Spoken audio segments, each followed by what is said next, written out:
honestly. People might not believe me, but I'm also talking as someone who has failed before. If you really study well, at times we fail in exams and we think, oh, maybe the lecturer or maybe the this and that.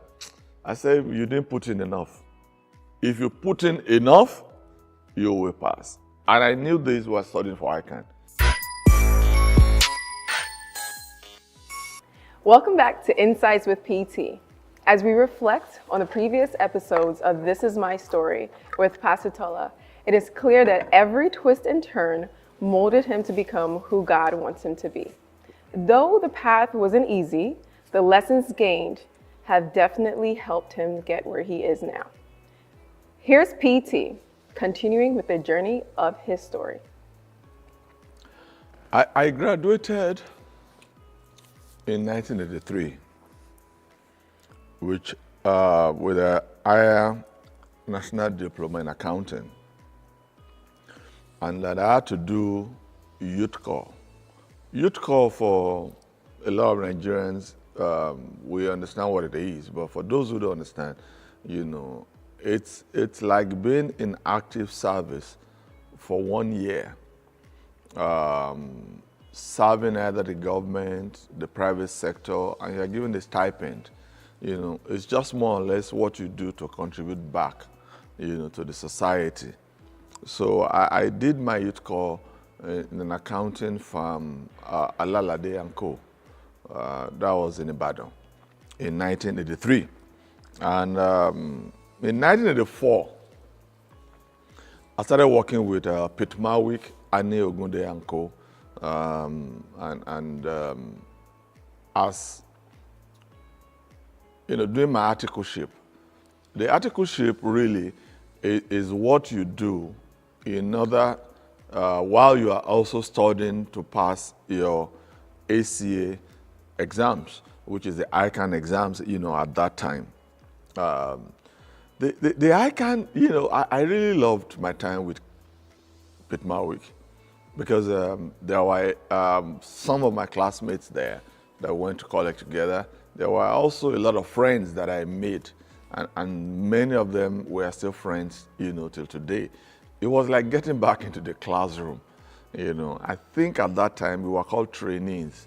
I think at that time maybe we were about 200, 250, thereabout trainees, and we were posted to various companies to do audits, at time to do management consulting, but most of the time it was audit.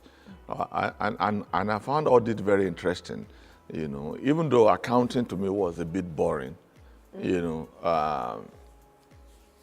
maybe it still is, I'm sorry, accountants, but I loved auditing because I was not tied to a particular company.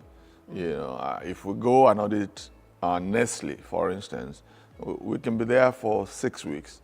Then after 6 weeks, we'll leave, and then we'll go and audit maybe Nigerian breweries, and that's a whole new experience because they're not dealing the same product, even though they are consumables, but they are not the same product.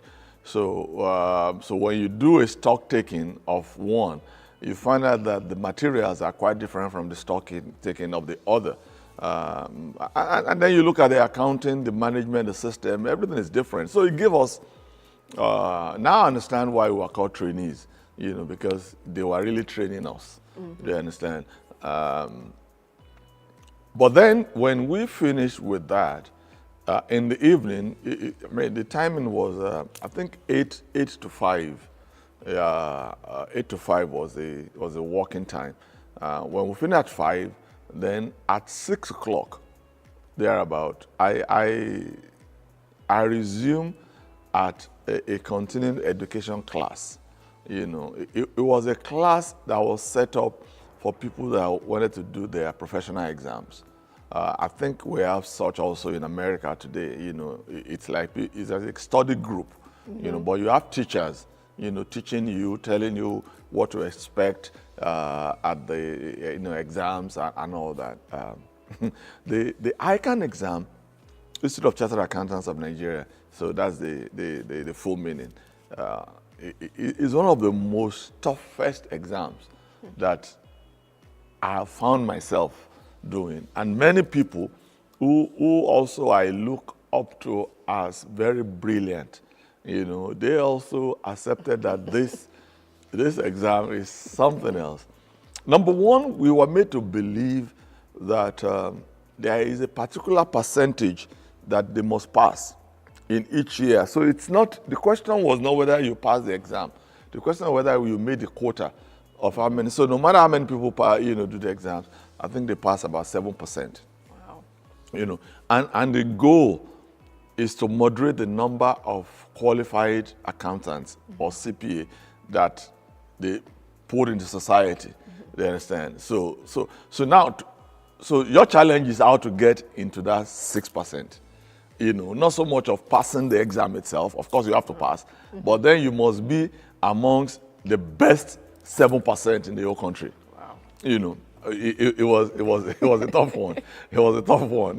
I've never operated academically at that level. So it was a tough one. But I enjoyed it. Most of the classes finish about 9 o'clock, and then it's at 9 that we start going home. So your day starts maybe at 6 a.m. or 5 a.m. and then your day doesn't end till about maybe 12 midnight, because when I get home at 10 p.m., maybe that's when you're looking for something to eat, before you now sleep, and then the whole thing starts again. Weekends were not exempt.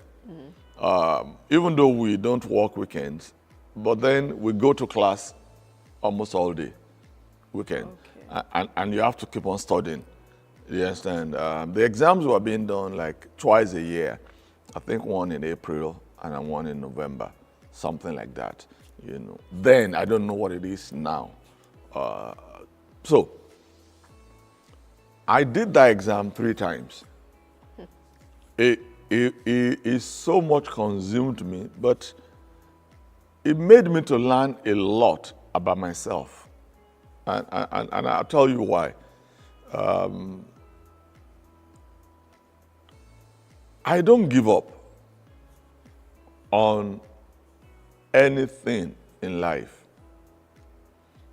I don't. Because my mom always says something that, even though in another context, and that context is that, what does not have a mouth or what cannot talk should not be wiser than you. Like this cup cannot talk. So my mom says, this cup cannot be wiser than you. I mean, you must really be, I don't know how to use the word, for this cup to be wiser than you, that's number one. And then people say things like, what doesn't kill you really makes you stronger. So for me, it's how to move forward. So I kept on doing the exams. And finally, and this made me to believe one thing, that if you study well enough, you will pass any exam. Honestly, people might not believe me, but I'm also talking as someone who has failed before. If you really study well, at times we fail in exams and we think, oh, maybe the lecturer or maybe the this and that. I say, you didn't put in enough. If you put in enough, you will pass. And I knew this was studying for ICANN, because by the time I was doing the retake, I had 2 subjects that I was retaking. One was taxation, and the other one was financial management. Financial management had always been my best exam subject, but one way or the other, I don't know, I failed it. So I had a reference, so I had to repeat it. So I kept on studying. So because I was studying for 2 papers, before it was 5. Now that I'm studying for 2, I put everything in. And I remember I shifted my exam center from Lagos to Ibadan. If you ask me why, I really don't know, but I think I just wanted to get away from everybody. Do you understand? at the point my dad told me that this exam was overtaking your life, that I think you should just chill and not do the exam. And that was the session that I passed. Yeah, eventually qualified. So he said I should chill and all that. So I said, maybe I can chill, but I want to ask him one question. If he can answer the question, then I won't do the exam for that session. Maybe I'll postpone it. And he said, what's the question? I said, have you ever seen anyone who studied and died because they were studying? He said he doesn't have that experience. I said, so why should studying kill me? If it has not killed me, then it means that it's what I'm meant to do. So he left me. So I went to Ibadan. In the first subject was financial management. And I looked at it. Maybe they gave us 7. Usually, when you do this exam, they tell you to attempt all questions. So you can't get 5 right and leave 2. If you don't attempt the last 2, they penalize you from the ones that you got correct. Like they say, okay, for not attempting one, it's -5. So you have to be seen to have attempted it. You don't have to know everything and get the answer. The instruction is attempt all. Okay. So I looked at it. Out of 7, questions, I had practiced on 5. So, boom, boom, boom. And we're given 3 hours. Boom, boom, boom, I had finished. And the last 2, maybe in like 1 hour, 20 minutes, I finished the whole exam. And I waited again for like 15 minutes looking at it. Did I make mistake or not? Da, da, da, da. So I said to the invigilator that I'm done. And I got up. There was a guy next to me. He started consoling me. Because what he thought, the reason he thought the fact that I was getting up was because I didn't know any of the questions that I had failed. So he said, don't worry, you can try next year now. And I looked at him and I didn't say anything because I knew there is no way I'm coming back next year. I know I passed this one. So I just laughed and I said, but I didn't say anything to him because I knew he meant well. Do you understand? But yeah, he was saying something wrong. So I said, okay. So now, when the results came out, they usually put it in the daily papers.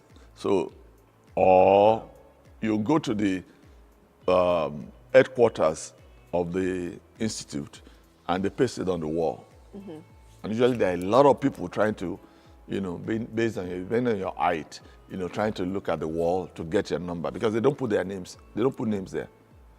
I think they put names and then they put numbers. Okay. So you look for your number, then next to it will be your name. That means that you passed. If you had reference, it will be under it for reference. So I looked at the thing. I didn't see my name. That's another lesson for me. Don't get used to failure.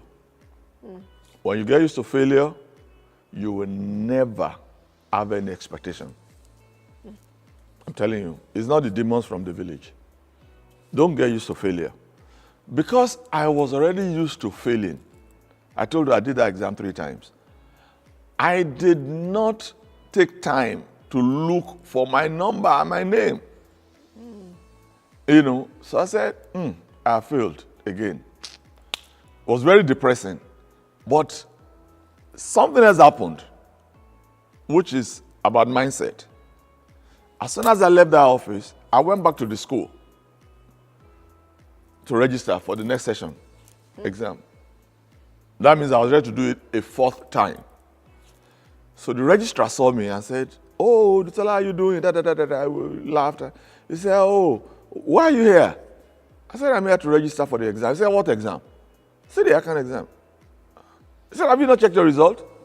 I said, I've checked. He said, what happened? I said, I failed. He said, you passed? I said, I passed? At that time, I couldn't stand up again. He said, sit down. So I sat down. Then he brought the national papers of the day, 2 of them. One was the Guardian and the other one, I can't remember what paper now. He said, look at it now, you had marked mine. He said, it's your name now. I said, I passed? Hey, Lord have mercy. So. What point were you trying to prove to yourself in all those times that you just kept going back to, try the exam again? What point were you trying to prove to yourself? It's going to end well. I'm not going to be defeated by this exam. It's going to end well. It doesn't matter how many times you say no to me, unless I don't want to do that thing. If I want to do it, you will be tired yourself of saying no after a while, because I'm not going to back off. I don't back off. I don't back off. When you get to the story of this church, you will know what I'm talking about. I don't back off. You go for it. I've always believed, and I don't want to speak Christianese, even though my mom says it, that people don't have two words. So I don't see why you should succeed and I will not succeed. It's not going to happen. What are you doing extra? I will do what you are doing and do more. And that's it. Do you understand? Now, how much more we have the Holy Spirit inside? No. There's no room for failure or backing off. Anyway, so I told the guy, I said, thank you, I left. Guess where I went back to? I went back to the head office, headquarters of the institute. But that time, I had seen my number. I knew exactly where my name and number would be. So I was shouting from the gate. I said, please, there are too many people by this post. Please, can you just give me space? So I had to say, yeah, it's going to fail. Look at him there. They didn't know I already knew I passed. I was just wanted to do some drama, So everybody, I'm praying that people will give you space in life. I'm telling you, it's a good prayer. Do you understand? Because you can be choked up at times and you are not able to be more creative, So I pray that people will give you, space. Well, that brings us to the end of this episode. A huge thank you to Pastor Tola for sharing such powerful and personal stories with us. Stay tuned every Friday at 2 p.m. Eastern Time as we dive into further chapters of his story. Thank you.